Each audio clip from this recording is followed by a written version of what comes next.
En los testimonios anticipados del caso Pantalla, se reveló la estructura que el expresidente del Consejo de la Judicatura, Wilman Terán, tenía a su servicio e incluía un grupo armado.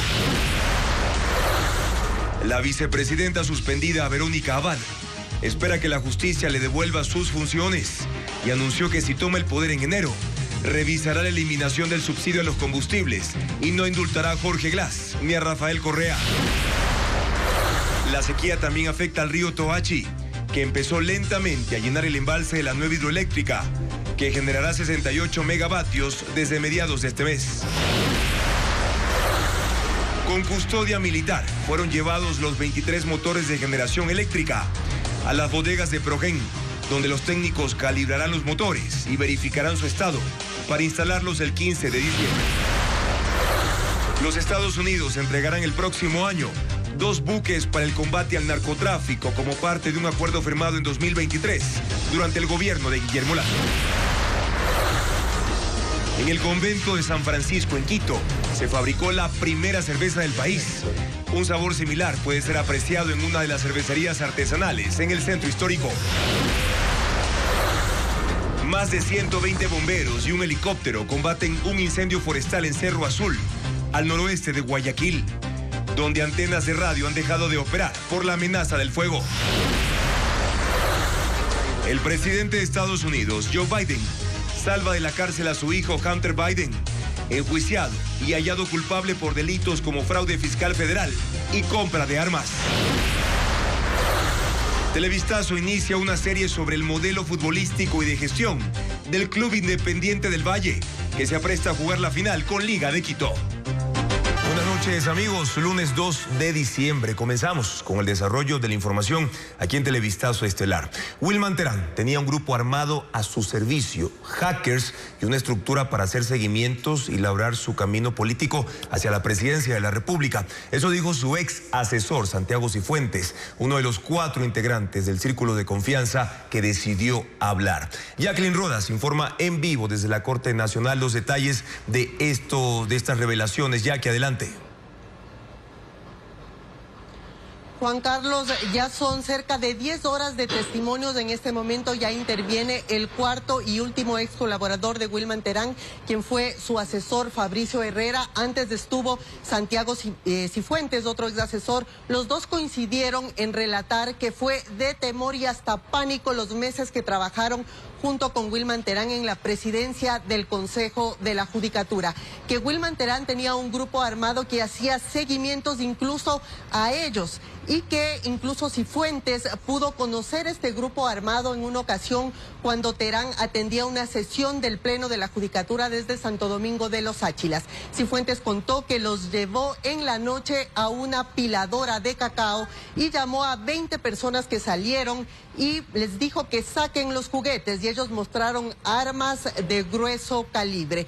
También Cifuentes solicitó al juez que le permita sacar una pizarra para dibujar el esquema que él pudo ver que Wilman Terán implantó en el Consejo de la Judicatura, un esquema que tenía una estructura interna y una estructura externa. En la estructura externa ellos ubican a Diamante o asesor 1, a la jueza Anabel Torres, quien dijeron que era la metapresidenta o la presidenta en las sombras, la verdadera presidenta del Consejo de la Judicatura, actualmente prófuga. También un grupo que eran los Ángeles Negros, encargados de la política y la campaña porque él quería ser presidente de la República. El Ejército Invisible, compuesto por hackers que eran los encargados de filtrar la información de la Fiscalía y la Policía.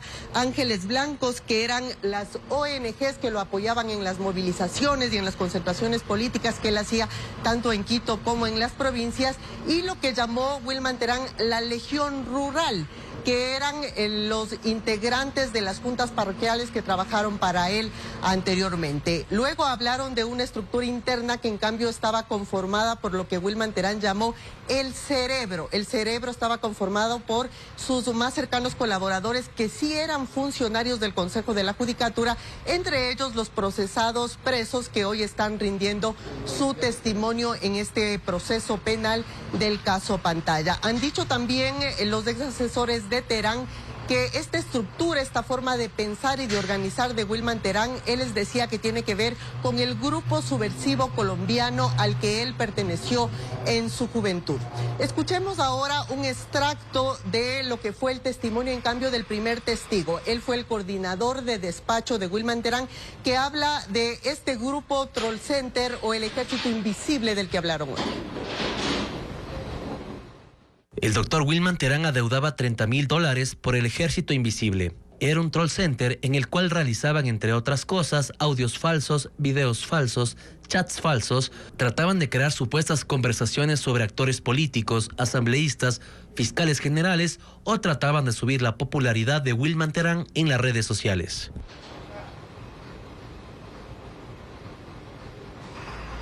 Los asesores de Terán dicen que él manejaba dinero que probablemente venía de financiamiento ilegal. Han hablado también de los jueces de la Corte Nacional que visitaban a Wilman Terán cuando él era presidente del Consejo de la Judicatura y muchos nombres más y muchas revelaciones más que siguen dándose a esta hora aquí en la Corte Nacional.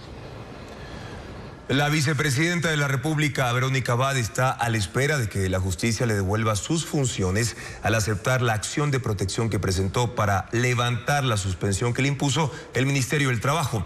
Mientras tanto, adelanta qué acciones tomará y cuáles no de llegar a reemplazar a Daniel Noboa entre enero y febrero del próximo año. Luisa María Heredia con el resumen de la entrevista que sostuvo en Contacto Directo.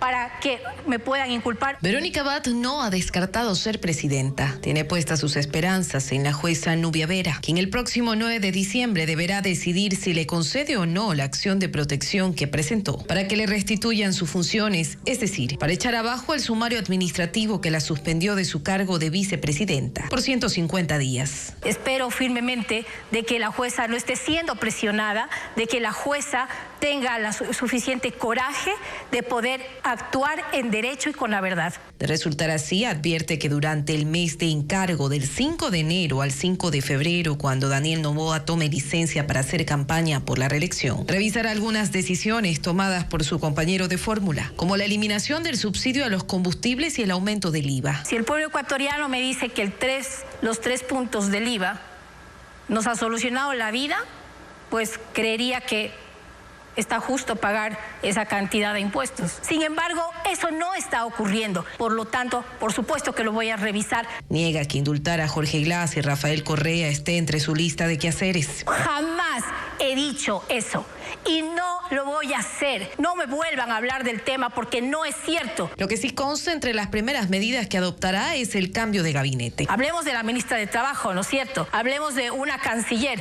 Hablemos de las personas que han estado siempre rondeándome para que yo pueda caer. La vicepresidenta defendió a su hijo, Sebastián Barreiro, llamado a juicio por el caso Nini. Asevera que no tiene cuentas en paraísos fiscales por $7,2 millones, como ha denunciado el propio presidente. Hace 2 meses atrás sale esa información de la nada. No existen ni siquiera los nombres de las entidades financieras de las cuales nos acusan. Acotó que espera que la Fiscalía actúe sobre este tema, ya que su defensa presentó una denuncia para que se investiguen esas acusaciones, pero no ha sido atendida.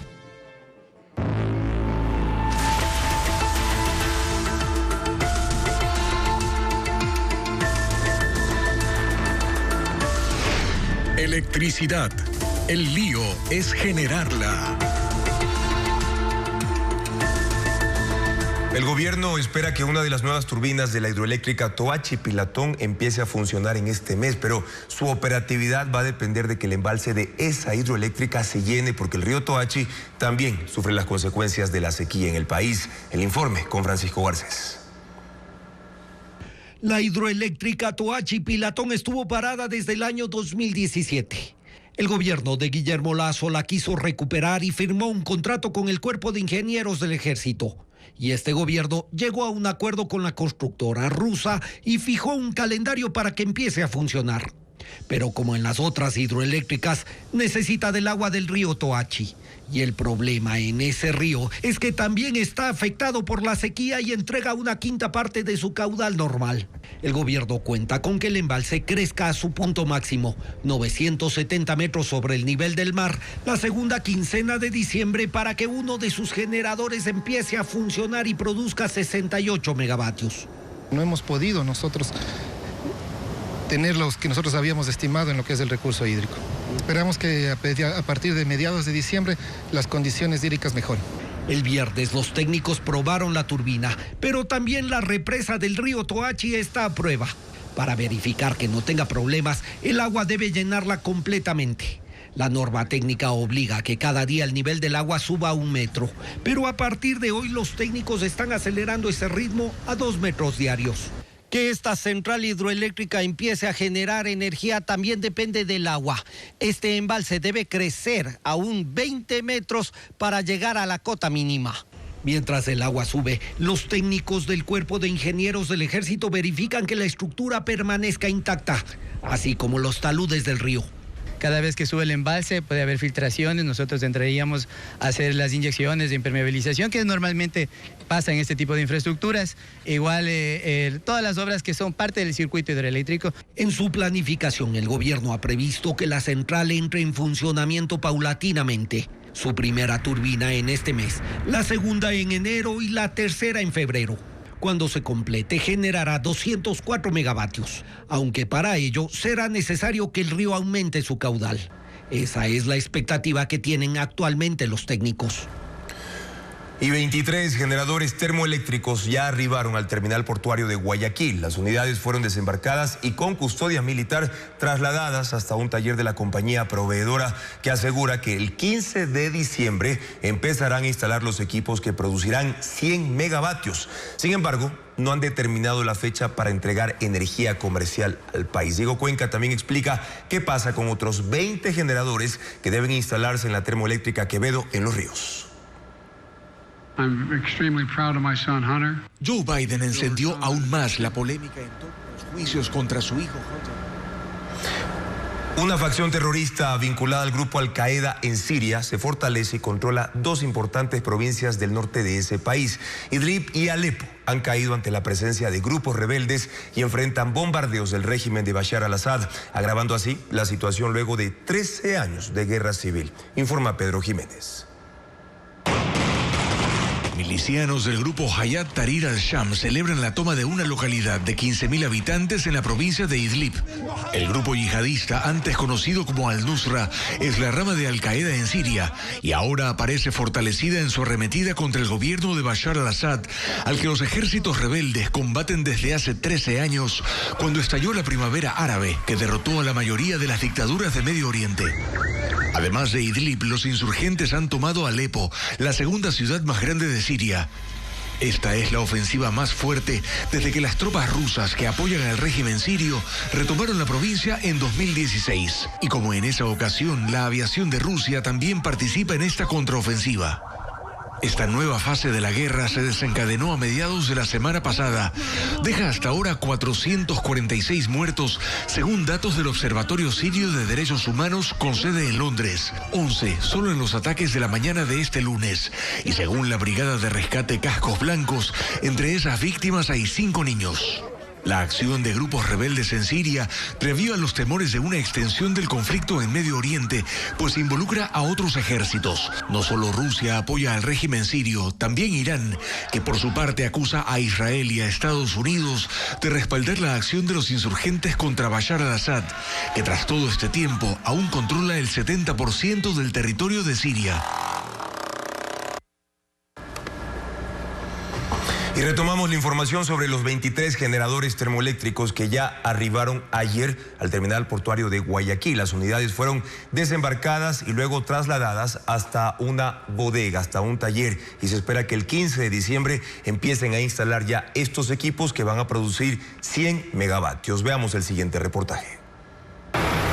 Ese domingo empezaron a desembarcar 23 motores de generación eléctrica que arribaron a Guayaquil en un buque que navegó desde Estados Unidos. Cada unidad, que pesa 60 toneladas, fue colocada en tráilers. Luego salieron de la terminal portuaria con custodia militar hasta las bodegas de la compañía Progen, que provee esos equipos. En ese sitio los técnicos calibrarán los motores y verificarán que llegaron en buen estado.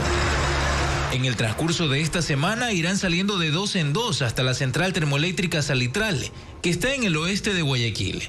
Según Progen, la instalación de esos generadores iniciará el 15 de diciembre y espera que en la tercera semana de ese mes empiecen las primeras pruebas, y aún no confirman la fecha para entregar energía comercial al país. Con una logística muy bien, pero muy compleja, se están trasladando hacia Salitral de a poquito, tienen que ser de a poquito. Entiendan algo, tenemos un problema de capacidad también de puentes limitada. Nosotros no podemos montar en las vías todo este equipamiento que pesa muchísimo. Lo que ya está listo son las plataformas donde colocarán los motores. Una obra civil que tiene un avance del 92%, pues falta que culminen la sala de control y los 3 tanques para almacenar 300.000 galones de diésel. Está previsto que en los próximos días arriben otros 6 generadores para completar los 29, que juntos entregarán hasta 100 megavatios para el Sistema Nacional de Electricidad, a pesar de que el 30 de noviembre venció el plazo para que esos equipos entren en funcionamiento.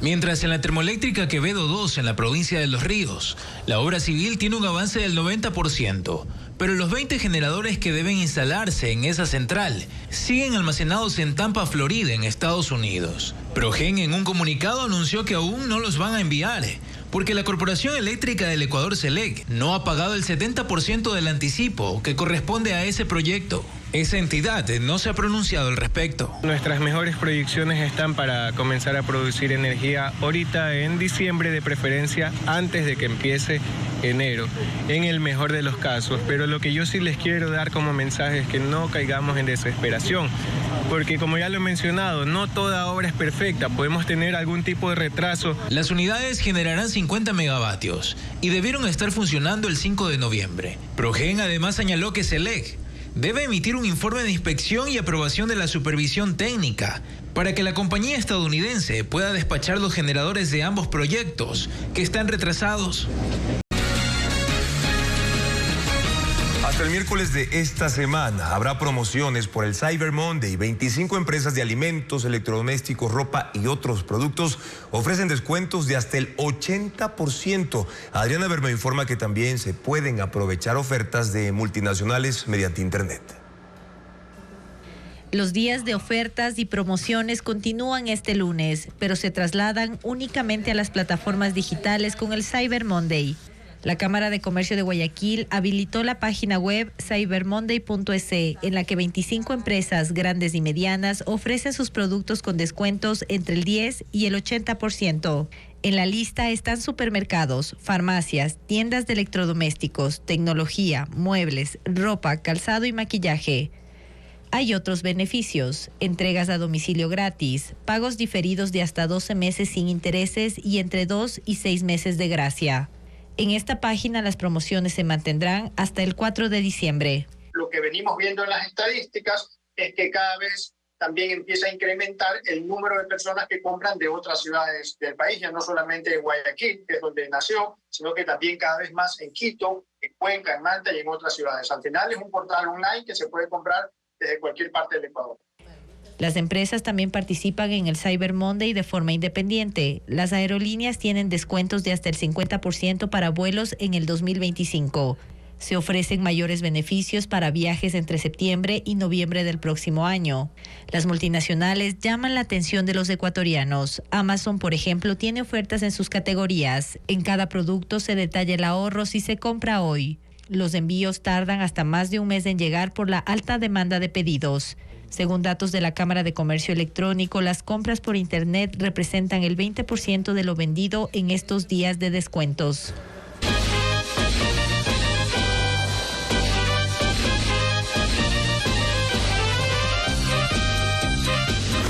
Quito, sin luz, pero de farra.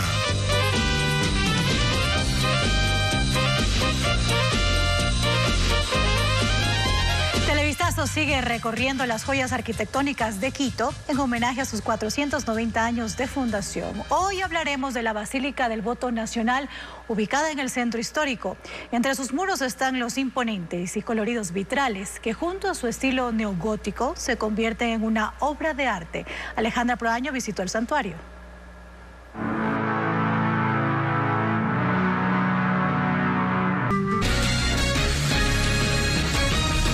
La Comisión de Desarrollo Económico de la Asamblea Nacional aprobó el informe para segundo debate del proyecto de ley de alivio financiero por la crisis energética. La mesa incluyó la condonación de los créditos de hasta $10.000 con la banca cerrada de 1999. Patricio Díaz informa que 250.000 personas podrían beneficiarse. El informe de la ley de alivio financiero está listo para el segundo y definitivo debate.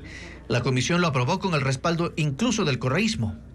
El documento, entre los cambios que propone, incluye condonar las deudas de hasta $10.000 y los intereses a aquellos que deben hasta $50.000 de la banca cerrada en 1999. Según la presidenta de la comisión, Valentina Centeno, durante casi 17 años no hubo regulación para los pagos y por eso las deudas se incrementaron. Aproximadamente, no es información oficial que me hayan enviado, pero sí verbal, más o menos va a beneficiar a cerca de 250.000 personas, deudores con la banca cerrada que perciben, que tienen deudas que iniciaron con $50.000. Los deudores tendrán 180 días para solicitar el beneficio.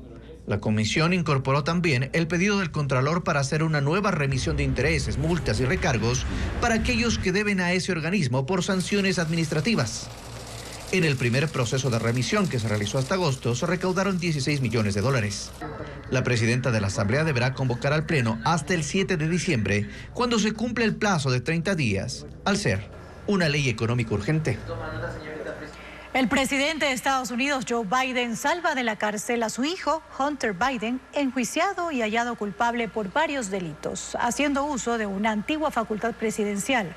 Biden le concedió el indulto cuando falta poco más de un mes para que deje el cargo, una decisión que ya genera cuestionamientos.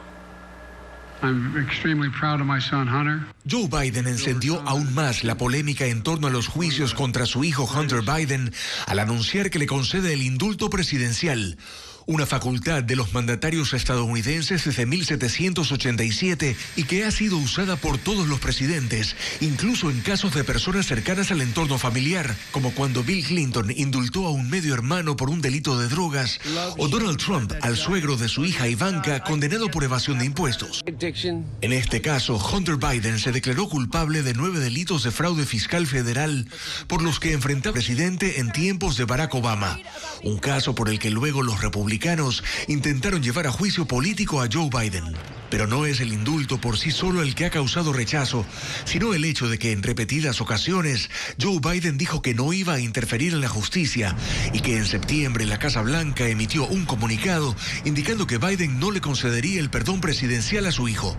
Ahora Biden ha dicho que la política ha infectado este proceso y la ha llevado a un error judicial, que ha visto a su hijo siendo procesado en forma selectiva e injusta. La intervención de Biden en este caso le ha costado críticas de opositores como Donald Trump, quien ha dicho que este indulto es un abuso y un fracaso del sistema, pero también cuestionamientos en el Partido Demócrata por haber roto su palabra y el principio que defendió durante su presidencia de que nadie está por encima de la ley. 16 millones de personas en 7 estados siguen en alerta por la tormenta invernal en el noroeste de Estados Unidos. El fenómeno climático denominado efecto lago provoca caos en carreteras, pueblos y ciudades con acumulaciones de nieve de hasta 2 metros.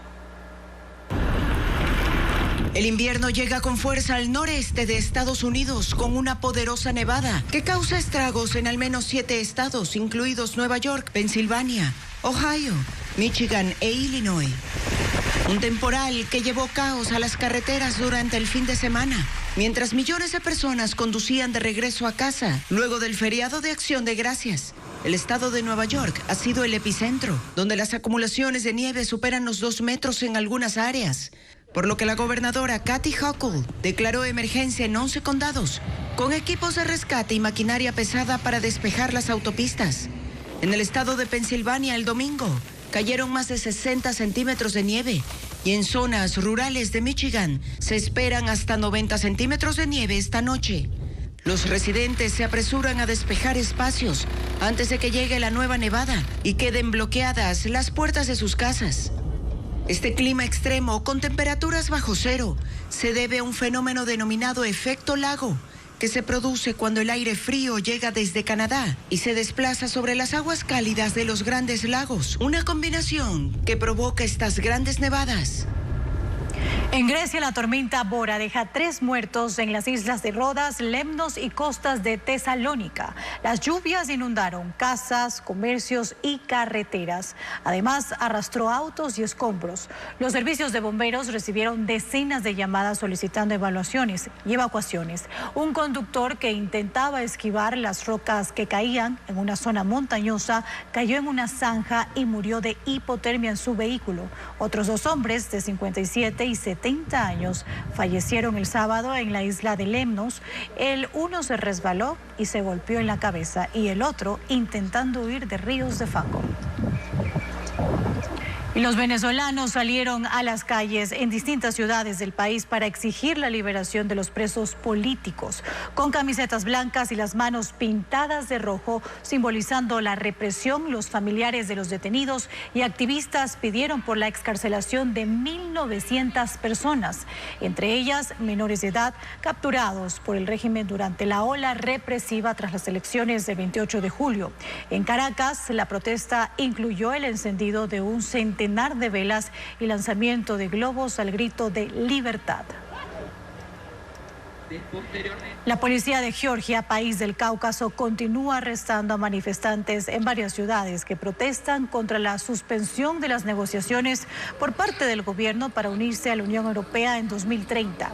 Las movilizaciones se entraron en su 4º día consecutivo con 220 detenidos. La mayor protesta ocurre frente al Parlamento en Tbilisi, donde incendiaron contenedores y lanzan fuegos artificiales contra la policía, que a su vez responde usando cañones de agua y gases lacrimógenos. La jornada de ayer dejó 50 heridos entre manifestantes y policías. 44 de ellos fueron hospitalizados.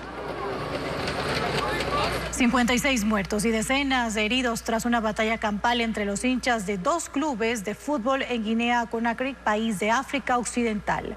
La violencia se desató por una decisión del árbitro que molestó a los aficionados.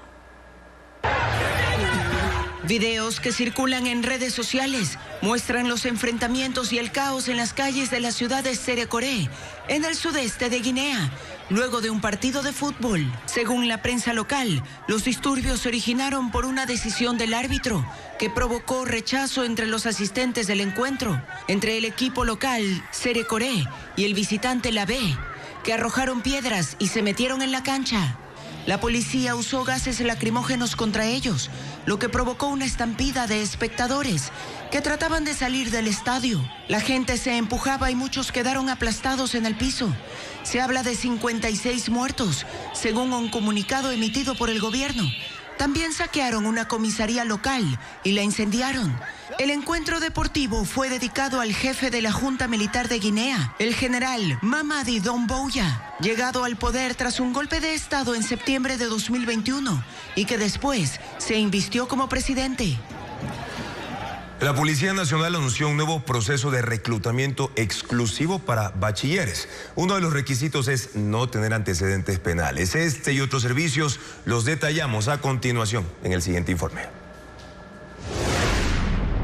Para ingresar a las Islas Galápagos desde este mes, todos los turistas deben llenar una declaración juramentada de mercancía con 48 horas de anticipación, si no se le negará el acceso. El proceso es gratuito y se puede realizar en la página declaración.appgalapagos.gov.es. Este documento permite a la Agencia de Regulación, Control de la Bioseguridad y Cuarentena para Galápagos evitar que ingresen productos que contaminen las islas. La Policía Nacional anunció un nuevo proceso de reclutamiento exclusivo para bachilleres. Son 210 cupos para el primer trimestre de 2025. Entre los requisitos están no tener antecedentes penales, no estar afiliado a un partido político y no poseer tatuajes ni expansores en lugares visibles del cuerpo. El proceso incluye pruebas físicas, psicológicas y médicas. Los interesados podrán inscribirse del 9 al 14 de diciembre en la página www.policia.gov.es. El cronograma para postular depende del último dígito de la cédula del aspirante. La Fuerza Aérea Ecuatoriana inició el proceso de inscripción a aspirantes a oficiales especialistas y a soldados especialistas en medicina y finanzas. Los interesados deben completar la inscripción en el portal reclutamiento.fae.mil.es. Estará abierto hasta el 15 de diciembre. Y vamos a ver ahora cuál será el estado del tiempo para este martes 3 de diciembre. En la Amazonía se espera una temperatura de entre 32 y 22 grados centígrados con una radiación ultravioleta de 8 y 11. Es decir, muy alta. Ahora, ¿qué pasa en la sierra? Una temperatura entre 23 grados y 6 grados. También vamos a revisarlo ahora con un índice máximo de radiación justamente de nivel 10. Esto significa muy alto. Reitero, para la sierra la máxima de 23 y la mínima de 6 y un nivel de radiación ultravioleta hasta 10, que es de muy alto. Con la región costa habrá una temperatura entre 34 y 23 grados y un pronóstico de radiación de 5 y 8, es decir, moderado y muy alto. Además, el INAME advierte que en las áreas con niveles de radiación ultravioleta muy altos se debe evitar la exposición prolongada al sol entre las 10 de la mañana y las 3 de la tarde. La Cooperativa de Ahorro y Crédito Cámara de Comercio de Ambato, con más de 92,000 socios y 12 agencias, fue declarada en liquidación forzosa por la Superintendencia de Economía Popular y Solidaria. Fabián Villa informa que esto sucede tras una auditoría interna que reveló graves irregularidades, como por ejemplo una solvencia financiera inferior al 50%. Cerca del mediodía de este lunes, Freddy Monge, superintendente de Economía Popular y Solidaria, llegó hasta el edificio matriz de la Cooperativa de Ahorro y Crédito Cámara de Comercio de Ambato, en el sur de la ciudad, para cerrar sus puertas y declararla en liquidación forzada. Esto luego de un mes de auditoría interna en la que se evidenció la incurrencia de 3 causales: incumplimiento sustancial del programa de supervisión interna implementada por la cooperativa desde el 2022 hasta el 2024, no pago de cualquiera de sus obligaciones, especialmente a sus depositantes, nivel de solvencia financiera inferior al 50%. La cooperativa fue fundada en 1984. Actualmente cuenta con 12 agencias en las provincias de Tungurahua, Cotopaxi, Pichincha, Bolívar, Guayas y Pastaza, con un total de 92,000 clientes. Desde octubre del año pasado, un grupo de ahorristas advirtió anomalías en la entidad. Cuando les impusieron varias restricciones para retirar su dinero, se desactivaron las tarjetas de débito y en las agencias solo se permitió la entrega de $100 por socio al día.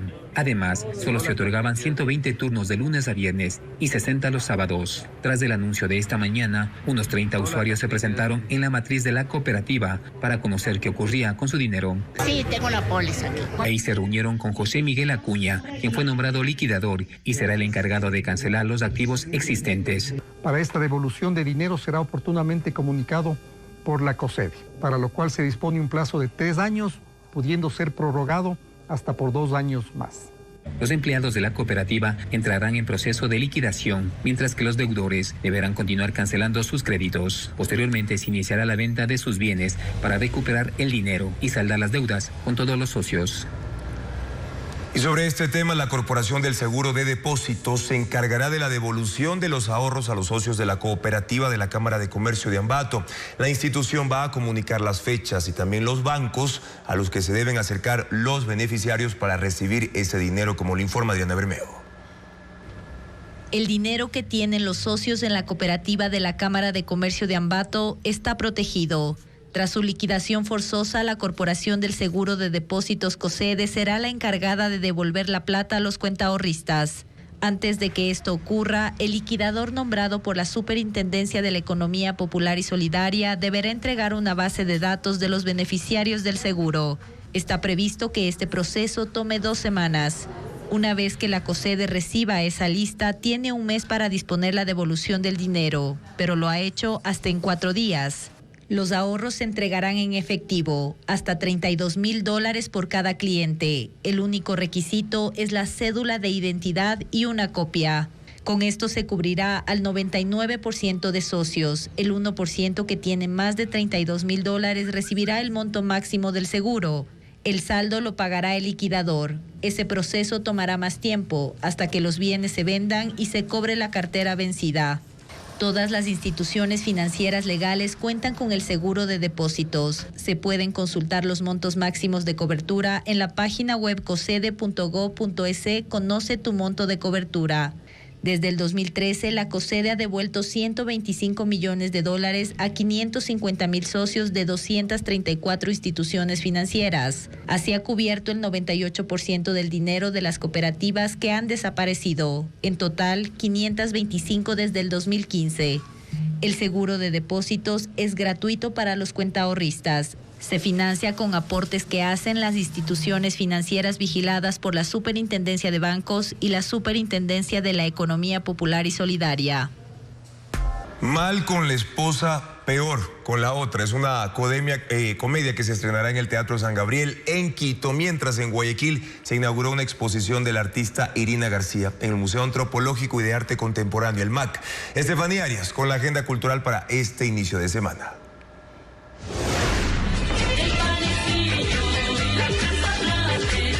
Una comedia de enredos sobre un hombre que en plena celebración de las fiestas de Quito se enfrenta al difícil reto de equilibrar su matrimonio con una relación secreta sin que su vida se venga abajo. Este precioso patrimonio nacional. Mal con la esposa, peor con la otra. Se presentará en el Teatro San Gabriel en la capital, con la dirección de Freddy Zamora y las actuaciones de Jaime Espinosa, Nubia Ginette y Armando Rivas. La función será el miércoles 4 a las 20:30. Impresiones botánicas y composiciones con plantas, donde la naturaleza es el agente del proceso creativo. Susurros, el lenguaje del viento, es la exposición de la artista Irina García, que se inauguró en el Museo Antropológico y de Arte Contemporáneo MAC en Guayaquil, curada por Ana María Garzón. La muestra gratuita estará abierta hasta el 9 de febrero de 2025, de martes a domingo, de 9 de la mañana a 5 de la tarde.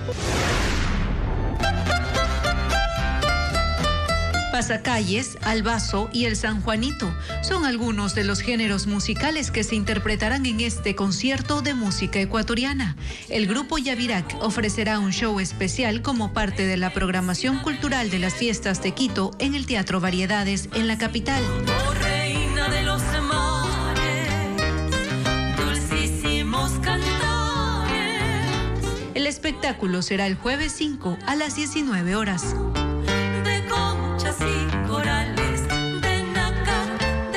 Guayaquil soporta un incendio forestal que consume 39 hectáreas de vegetación del Cerro Azul en el noroeste de la ciudad. 120 bomberos llevan aproximadamente 9 horas atendiendo la emergencia que todavía no ha sido controlada. Diego Cuenca informa que el siniestro ocurre en medio de las altas temperaturas que soportará Guayaquil hasta el miércoles de esta semana. La emergencia ocurrió a las 10:30 de la mañana de ese lunes, cuando una enorme columna de humo cubría gran parte del noroeste de Guayaquil. Era un incendio forestal que consumía 39 hectáreas de vegetación de Cerro Azul, que está en el kilómetro 33 de la vía perimetral y cerca de ciudadelas como Los Ceibos, Las Cumbres y otras. 120 bomberos se desplegaron en el sitio con la ayuda de 26 vehículos de emergencias, entre ellos ambulancias, tanqueros y camiones cisternas. Las condiciones climáticas no favorecieron a los trabajos para extinguir el fuego, pues la temperatura alcanzó los 36 grados centígrados y los vientos ocasionaron que las llamas se acerquen hacia la punta del cerro, donde están antenas radiales. Se han quemado unos cables que alimentan de datos, internet y corriente a ciertos sectores de la vía de la costa y sectores de aquí donde está el incendio. La Corporación Nacional de Electricidad CENEL, en su cuenta de X, anunció que por prevención desconectó las líneas eléctricas que abastecen de energía a esas infraestructuras de comunicación. Esa medida afectó la señal y transmisión de varios medios de comunicación radiales. Un helicóptero de la Fuerza Aérea Ecuatoriana se sumó a los trabajos y echó 12.000 litros de agua en 12 descargas. Los ministros de Ambiente, Transporte y de la Secretaría de Gestión de Riesgos instalaron un puesto de mando unificado para monitorear el siniestro junto al jefe de Cuerpos de Bomberos de Guayaquil y otras entidades municipales. Las investigaciones preliminares indican que el incendio fue causado por un cortocircuito en los cables de energía que alimentan las antenas repetidoras en Cerro Azul, según un comunicado de la Secretaría de Gestión de Riesgos. El fuego aún no ha sido controlado por los brigadistas, que ya llevan 9 horas atendiendo el siniestro. Los racionamientos de agua potable en Quito abrieron tensiones entre el gobierno y el alcalde Pavel Muñoz. El Ministerio de Ambiente, por su parte, investiga la real situación en la capital y Muñoz, de su lado, decidió suspender la serenata por fiestas de Quito, tradicionalmente que se ofrece al presidente de la República. Patricio Díaz, con más detalles de esta polémica. La tensión entre el gobierno y el alcalde de Quito, Pavel Muñoz, se ha agudizado. El distanciamiento se hizo visible en cuanto Muñoz acusó de improvisación a las autoridades por los apagones y advirtió que ante la sequía no esperarán a tener racionamientos de agua de 14 horas para tomar medidas. Aunque luego tuvo que anunciar cortes de agua de 12 horas en 95 barrios del sur de la capital. Casi de inmediato el gobierno mostró sus dudas. El Ministerio de Ambiente anunció en un comunicado que inspeccionaría los embalses que proveen agua potable a Quito, a fin de verificar el descenso de los niveles de agua y evaluar la veracidad de las proyecciones de racionamientos presentadas. Y lo hicieron. En el ministerio revisan la información técnica para emitir el informe. El alcalde luego cuestionó al Ejecutivo, aludiendo a la autonomía de los municipios. Yo no le voy a permitir al gobierno nacional que quiera aquí hacer una suerte de monitoreo de cómo nosotros estamos tomando medidas preventivas. Si quieren hacer lo que ellos hagan con sus propias crisis. Sin embargo, en otras intervenciones, Muñoz se mostró abierto a que se hagan las inspecciones. En el Consejo Metropolitano hay dudas y las comparten con el gobierno. Les inquieta que los racionamientos se tomen en una pre-campaña electoral, en la que el Ejecutivo y el correísmo pugnan por ganar votos. Parece que responde a temas políticos, un interés para provocar o generar más un caos en la ciudad capital. Los concejales coidarios del alcalde niegan aquello, insisten en que las razones son técnicas. No, definitivamente no. Esto responde a una realidad que tenemos en la ciudad, que son las fuentes hídricas, pero no tiene nada que ver con ninguna parte política. Este diferendo se vuelve inquietante porque el presidente y el alcalde tendrían que verse en la tradicional serenata quiteña. Inicialmente se suspendió desde el municipio.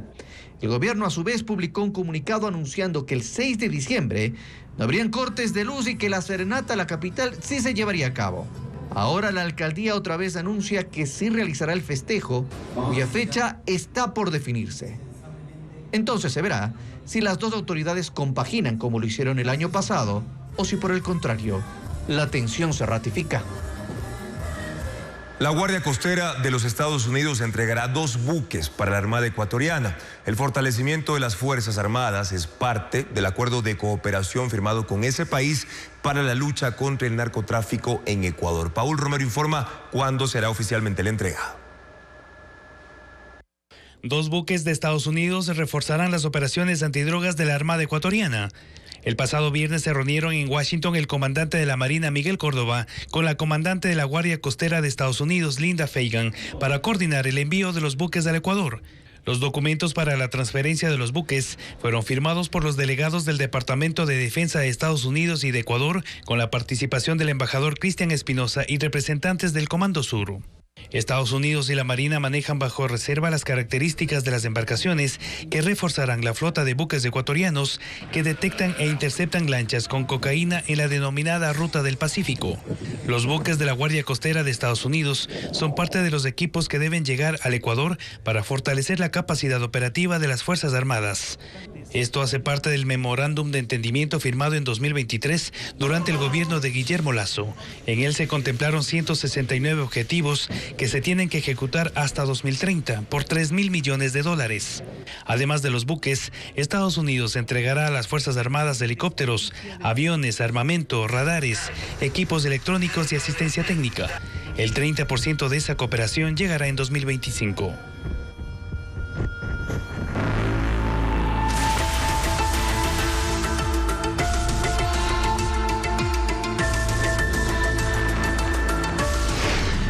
electricidad. El lío es generarla.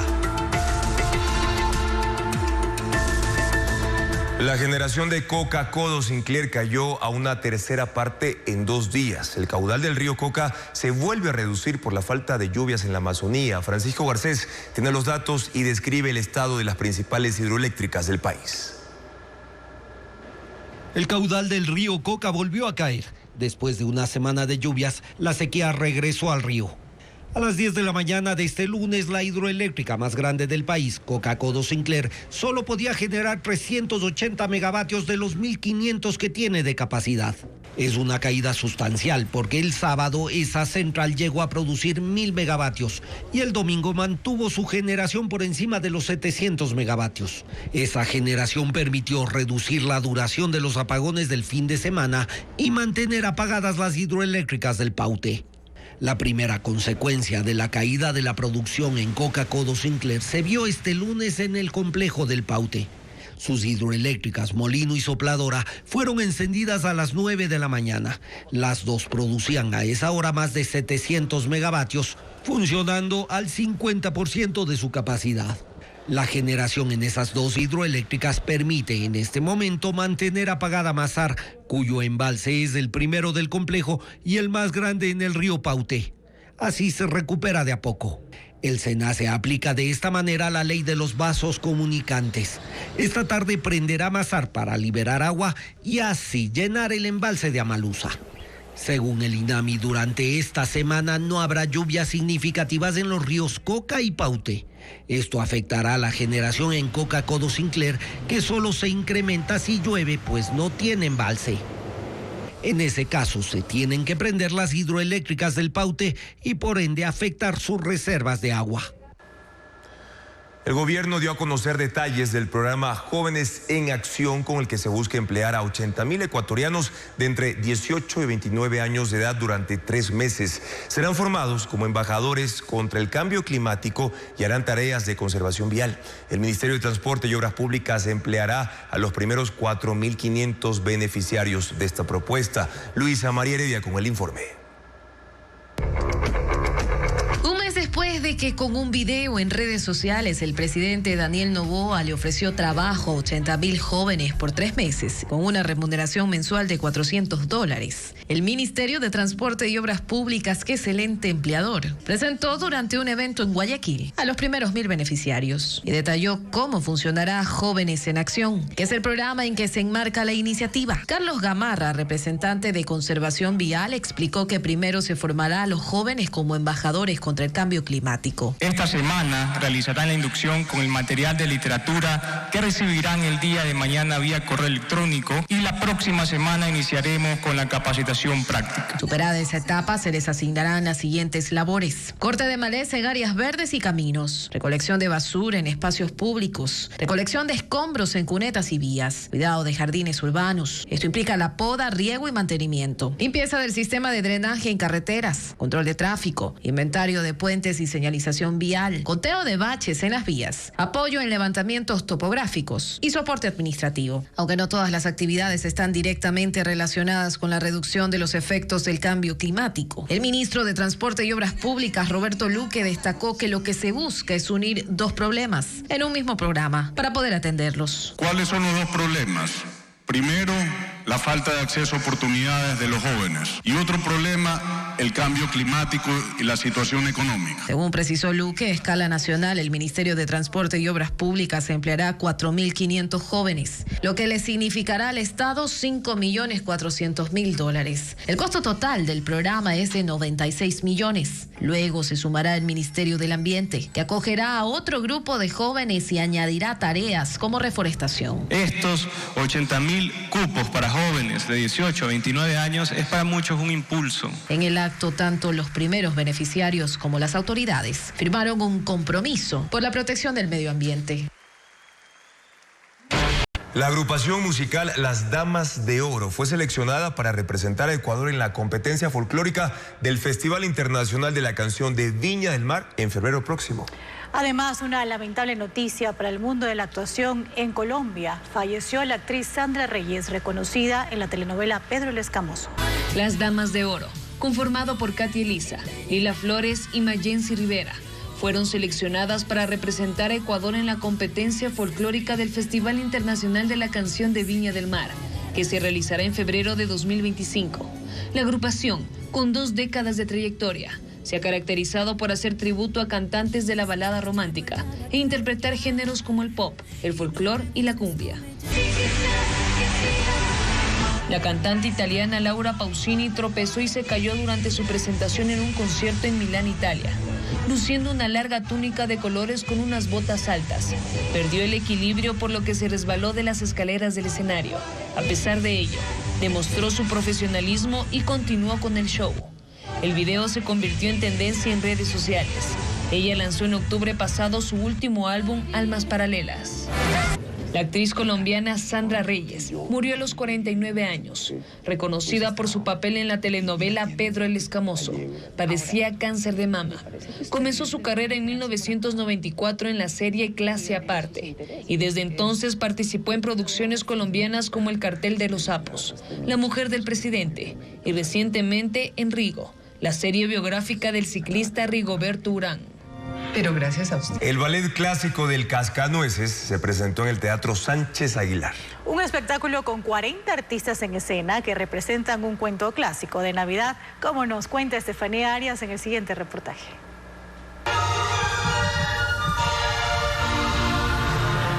Los soldados de plomo y el Cascanueces cobran vida y junto a un hada de azúcar luchan contra el rey malvado de los ratones. Ballet, magia y fantasía mostró la obra El Cascanueces, el ballet de la Navidad, en el Teatro Sánchez Aguilar en San Borondón.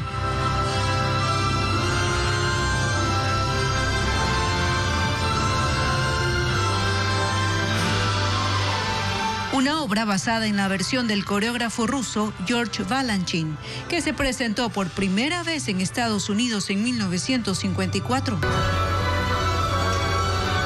Más de 40 artistas sobre el escenario, dirigidos por la bailarina Alice Arja, de Brasil, de la compañía Enavant.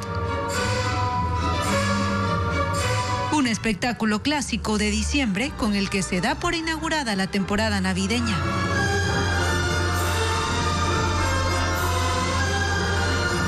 Washington, la primera dama Jill Biden presentó la decoración navideña de la Casa Blanca. De hecho, será la última temporada festiva para los Bidens en la Casa Presidencial en Washington y decidieron decorarla por todo lo alto con 165,000 luces y más de 28,000 adornos. Merly González con las imágenes. Conocer la decoración navideña de la Casa Blanca se ha vuelto una tradición. Y este lunes, la primera dama de Estados Unidos, Jill Biden, abrió las puertas para revelarla. Es la última temporada de los Biden en la residencia presidencial y quisieron despedirse con una decoración llamada Tiempo de Paz y de Luz. 300 voluntarios trabajaron una semana para completar la decoración, que está compuesta por 83 árboles de Navidad, repartidos por los salones y pasillos. 165,000 luces los iluminan y fueron decorados con más de 28,000 adornos y casi 3 kilómetros de cinta. Las ramas del ejército tuvieron un homenaje con un árbol con estrellas doradas apiladas. Y en el comedor de Estado, los adornos fueron autorretratos hechos por estudiantes de todo el país. Hay un carrusel gigante, un carro con un oso de peluche de conductor y una versión miniatura de la Casa Blanca hecha con pan de jengibre. El mensaje de paz de los Biden también se reflejó en 2.200 palomas blancas elaboradas con distintos materiales y que fueron repartidas principalmente en el Salón Rojo. Se espera que unos 100,000 visitantes disfruten de la elaborada decoración navideña en la Casa Blanca.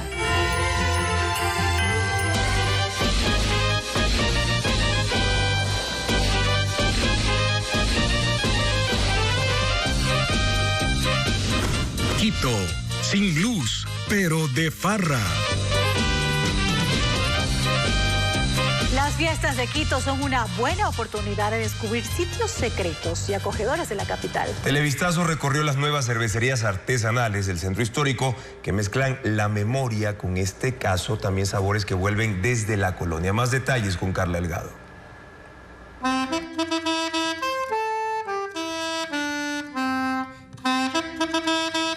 En medio del bullicio del centro histórico de Quito, donde la historia y la contemporaneidad se entrelazan, un nuevo fenómeno emerge: las cervecerías artesanales. En calles empedradas del casco antiguo hay verdaderos refugios que destilan carácter y originalidad. Hasta en el interior del convento de San Francisco funciona una cervecería que sorprende a aquellos que llegan a la iglesia y el convento. Hay cervezas artesanales rojas, rubias, negras, entre 4 y 7 grados. La cervecería ya tiene 2 años. Su historia, sin embargo, es más antigua. Fue la primera en el país y data de 1566. El lugar guarda los vestigios de lo que fue aquella fábrica de cerveza para consumo de los religiosos. El consumo diario era de 2 jarras de cerveza para cada fraile, uno en el almuerzo y uno para la cena. Funcionó hasta la década de los 70. Hace 2 años, gracias a un proyecto de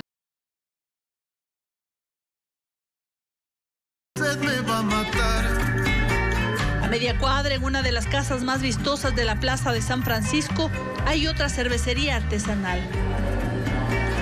Sinners Microcervecería.